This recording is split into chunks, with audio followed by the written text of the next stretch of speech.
Hello friends, स्वागत है आप लोगों का आपके अपने ही YouTube channel NCERT study tube पर। दोस्तों, इसमें हम विज्ञान के कुछ महत्वपूर्ण प्रश्नों की श्रृंखला को लाए हैं। तो इसमें सारे के सारे प्रश्न बहुत ही ज़्यादा इम्पॉर्टेंट हैं, जो किसी न किसी एग्ज़ाम में ज़रूर पूछे गए हैं और आगे आने वाले सारे एग्ज़ाम्स में पूछे जाने की प्रबल संभावना है। तो फ्रेंड्स, अंत तक देखना मत भूलें। तो चलिए प्रारंभ करते हैं। आज का पहला प्रश्न ये रहा। पहला प्रश्न है, निम्न में किसमें रक्त नहीं होता लेकिन सांस लेता है? पहला ऑप्शन है मछली, केचुआ, हाइड्रा या फिर कॉकरोच। तो बताइए फ्रेंड्स, क्या है इसका सही उत्तर? तो इसका जो सही उत्तर है वो है हाइड्रा। हाइड्रा में रक्त नहीं होता लेकिन फिर भी सांस लेता है। नेक्स्ट, निम्न में कौन उत्सर्जक उत्पाद के रूप में यूरिक एसिड का उत्सर्जन करता है? पहला ऑप्शन है अमीबा, दूसरा ऑप्शन है तितपीरिया, तीसरा ऑप्शन है गौरैया और चौथा ऑप्शन है ऊंट।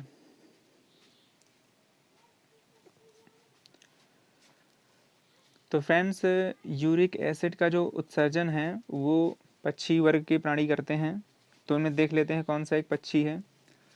तो इसमें जो गौरैया है वो एक पक्षी है और ये यूरिक एसिड का उत्सर्जन करता है।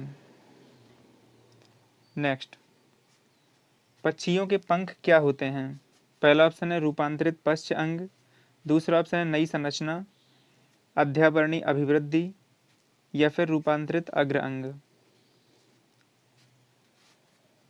तो इसका जो सही उत्तर है वो हो जाएगा ऑप्शन नंबर डी, रूपांतरित अग्र अंग। नेक्स्ट, पांडा किसके कुल का होता है? भालू, सेही, व्हेल या फिर कंगारू। तो पांडा जो होता है वो भालू के कुल का होता है। तो ऑप्शन ए इसका सही उत्तर हो जाएगा। नेक्स्ट, ब्रायोफाइटा को प्रायः उभयचर पादप क्यों कहा जाता है? वे मेढक जैसे लगते हैं, वे जल और थल दोनों में रहते हैं, उनमें आवासीय अभिरुचि नहीं होती या फिर वह कीटों का भक्षण कर सकते हैं। तो फ्रेंड्स, ब्रायोफाइटा को जो प्रायः उभयचर पादप कहा जाता है वो उसका कारण यह है कि वे जल और थल दोनों में मिलते हैं। ऑप्शन बी इसका सही उत्तर हो जाएगा। नेक्स्ट, पशुओं का प, पशुओं का पशु महामारी रोग होता है। पहला ऑप्शन है कीड़ों द्वारा, दूसरा ऑप्शन है जीवाणु द्वारा, तीसरा है विषाणु द्वारा या फिर चौथा ऑप्शन है प्रोटोजोआ द्वारा। बताइए फ्रेंड्स, पशुओं का पशु महामारी रोग किसके कारण होता है? तो याद रखना है विषाणु के द्वारा होता है। सारे के सारे प्रश्न बहुत ही इंपॉर्टेंट हैं, तो अंत तक बने रहें। नेक्स्ट, वह जीव कौन सा है जो वायु प्रदूषण को मॉनिटर करता है? बैक्टीरिया, लाइकेन, शैवाल या फंजाई। तो वायु प्रदूषण को मॉनिटर करने का काम करते हैं लाइकेन। जहाँ पर फ्रेंड्स वायु प्रदूषण सर्वाधिक होता है वहाँ पे लाइकेन नहीं पाया जाता। तो एक तरह से वायु प्रदूषण को मॉनिटर करने का काम लाइकेन करते हैं। नेक्स्ट, जल संवर्धन पौधों के कर्षण की एक विधि है जिनमें से प्रयोग नहीं किया जाता है। जल का, प्रकाश का, रेत का या फिर मिट्टी का। बताएं फ्रेंड्स, किसका प्रयोग नहीं किया जाता? इसका जो सही उत्तर है वो जाएगा मिट्टी। जल संवर्धन के लिए मिट्टी का प्रयोग नहीं करते हैं। नेक्स्ट, स्पंज क्या है? एक जीवाश्म, एक पादप, एक जंतु या फिर एक कवक है? बताइए फ्रेंड्स, स्पंज क्या है? तो याद रखें, स्पंज एक जंतु है और ये पानी में पाया जाता है, परंतु यह चलता नहीं है, एक जगह पर स्थिर बना रहता है। नेक्स्ट, मिट्टी के अपमार्जक कौन होते हैं? जीवाणु, विषाणु, कवक या शैवाल। बताइए फ्रेंड्स, मिट्टी के अपमार्जक कौन होते हैं? सही उत्तर है ऑप्शन नंबर डी, शैवाल। शैवाल मिट्टी के अपमार्जक कहे जाते हैं। नेक्स्ट, बादल किस कारण वायुमंडल में तैरते हैं? निम्न दाब, निम्न घनत्व, निम्न श्यानता या निम्न तापमान। तो फ्रेंड्स याद रखना है, जो वायुमंडल में बादलों के तैरने का जो कारण है वो उनका निम्न घनत्व का होना है। जिस भी किसी चीज़ का घनत्व कम होता है तो वह उस पर तैरती है। जैसे पानी पर अगर हम बर्फ़ डाल देते हैं तो बर्फ़ पानी में तैरती रहती है, क्योंकि जो बर्फ़ का घनत्व है वो पानी की घनत्व से कम होता है। नेक्स्ट, सड़क पर चलते समय किसी बैलगाड़ी के पहियों की गति किसका उदाहरण है? पहला ऑप्शन है दोलनी और घूर्णन गति, दूसरा ऑप्शन है दोलनी और स्थानांतरित गति, तीसरा ऑप्शन है स्थानांतरी और घूर्णन गति, चौथा ऑप्शन है केवल स्थानांतरी गति। बताइए फ्रेंड्स, सड़क पर चलते हुए किसी बैलगाड़ी के पहियों की गति किसका उदाहरण है? तो याद रखना है, जो सड़क पर एक बैलगाड़ी के जो पहिए की गति होती है वो स्थानांतरी के साथ साथ घूर्णी गति होती है। देखिए, घूर्णी गति का मतलब होता है कि जब कोई पिंड अपने अक्ष के चारों ओर घूमता है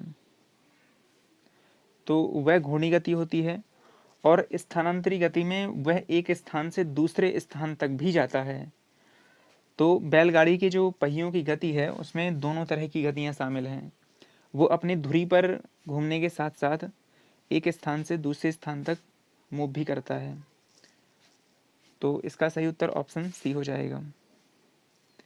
नेक्स्ट, आपेक्षिक आर्द्रता को किस रूप में व्यक्त किया जाता है? ग्राम में, किलोग्राम में, प्रतिशत में या अनुपात में? तो आपेक्षिक आर्द्रता को प्रतिशत के रूप में व्यक्त किया जाता है। नेक्स्ट, कपड़े धोने की मशीन किस सिद्धांत पर कार्य करती है? अपोहन, विसरण, अपकेंद्रीकरण या विकेंद्रीकरण? तो सही उत्तर है इसका अपकेंद्रीकरण। इसी विधि के द्वारा मशीन में कपड़े धुल जाते हैं। नेक्स्ट, किसी वृत्ताकार वक्र मार्ग पर घूमने वाली कार पर किस प्रकार का बल काम करता है? अपकेंद्री बल, अभिकेंद्री बल, ससंजक बल या गुरुत्वाकर्षण बल? बताइए फ्रेंड्स, क्या है इसका सही उत्तर? तो देखिए, वृत्ताकार वक्र मार्ग पर घूमने वाली जो कार है उस पर जो एक बल काम करता है जो उसे केंद्र की तरफ खींचता है, वो उस वृत्त में घूमने के लिए उसको बाध्य करता है। तो यह अभिकेंद्री बल है। इसकी जो दिशा होती है वो बनने वाले वृत्त के केंद्र की ओर डायरेक्ट होती है। नेक्स्ट, ब्रेक लगाने पर वाहन को रोकने वाले बल को क्या कहते हैं? गुरुत्वीय बल, वांडरवाल्स बल, ससंजक बल, घर्षण बल? ये फ्रेंड्स बहुत ही आसान प्रश्न है, आप लोगों से बन जाएगा। तो ब्रेक लगाने पर वाहन को रोकने वाले बल को घर्षण बल कहते हैं। घर्षण बल के कारण ही कोई वस्तु जब मूव करती है तो कुछ समय बाद वो रुक जाती है। तो ऐसा घर्षण बल के कारण ही होता है।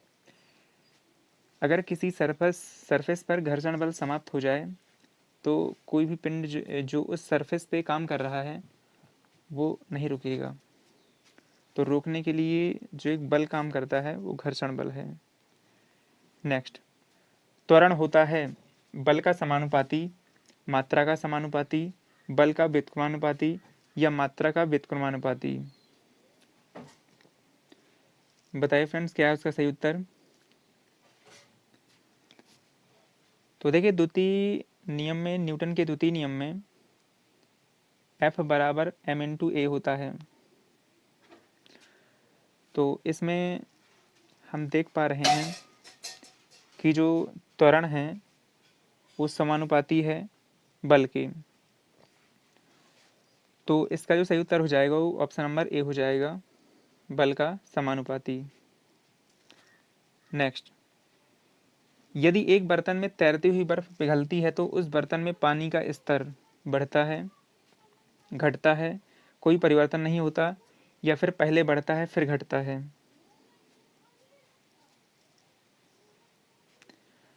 देखिए फ्रेंड्स, यदि एक बर्तन में तैरती हुई बर्फ पिघलती है तो उस बर्तन में जो पानी का स्तर है उसमें कोई परिवर्तन नहीं होगा। ऐसा इसलिए होता है, मान लीजिए पहले स्तर यहाँ पर था, ये बर्फ़ रखी है और इसके चारों तरफ पानी भरा हुआ है। मान लीजिए ये बर्फ़ पिघली, तो पहले जितना इसने स्थान कवर कर रखा था, अब यही बर्फ़ पानी के रूप में कन्वर्ट हो चुका है। तो कहने का मतलब ये है कि आयतन पहले जितना था उतना अब भी है, ठीक है। तो उसमें जो है कोई परिवर्तन नहीं होगा। ऑप्शन सी इसका सही उत्तर हो जाएगा। नेक्स्ट, पृथ्वी से बाहर निकलने का वेग क्या है? 11.2 किलोमीटर प्रति सेकेंड, 11.2 किलोमीटर प्रति घंटा, 11.2 मीटर पर सेकेंड या फिर 11.2 मीटर प्रति घंटा। तो फ्रेंड्स, ये याद रखना है आपको कि पृथ्वी से बाहर निकलने का जो वेग है वो 11.2 किलोमीटर प्रति सेकेंड होता है। ऑप्शन ए इसका बिल्कुल सही उत्तर है। नेक्स्ट, जो तत्व ऑक्सीजन पर प्रतिक्रिया नहीं करता है वह है? हीलियम He होता है, क्लोरीन Cl होता है, आयोडीन I होता है और नाइट्रोजन N होता है। तो बताइए फ्रेंड्स, जो तत्व ऑक्सीजन पर प्रतिक्रिया नहीं करता है वह क्या है? तो ऑप्शन ए इसका सही उत्तर हो जाएगा। जो हीलियम होता है वो एक अक्रिय गैस होती है। तो अक्रिय गैस होने के फलस्वरूप यह किसी भी तत्व से प्रतिक्रिया नहीं करता है। नेक्स्ट, वह तत्व कौन सा है जो शरीर में सर्वाधिक मात्रा में पाया जाता है? कार्बन, हाइड्रोजन, नाइट्रोजन या ऑक्सीजन? तो फ्रेंड्स, शरीर में सर्वाधिक मात्रा में जो तत्व पाया जाता है वो है ऑक्सीजन। नेक्स्ट, निम्न में कौन सी गैस फुटबॉल के ब्लैडर से सबसे जल्दी बाहर आएगी? हीलियम, हाइड्रोजन, नाइट्रोजन या ऑक्सीजन? तो फ्रेंड्स, ब्लैडर से जो सबसे जल्दी बाहर आएगी गैस वो होगी हाइड्रोजन।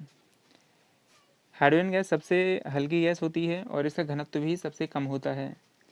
यही कारण है कि ये फुटबॉल के जो ब्लैडर से सबसे जल्दी बाहर निकल आती है, निकलने में इसको आसानी होती है। नेक्स्ट, मनुष्य ने सबसे पहले किस धातु का प्रयोग किया? फ्रेंड्स, ये हिस्ट्री का भी एक बहुत ही महत्वपूर्ण क्वेश्चन है। तो बताइए, तांबा, चांदी, सोना या पीतल? तो फ्रेंड्स, मनुष्य ने सबसे पहले तांबे धातु का प्रयोग किया था। ऑप्शन ए करेक्ट आंसर है।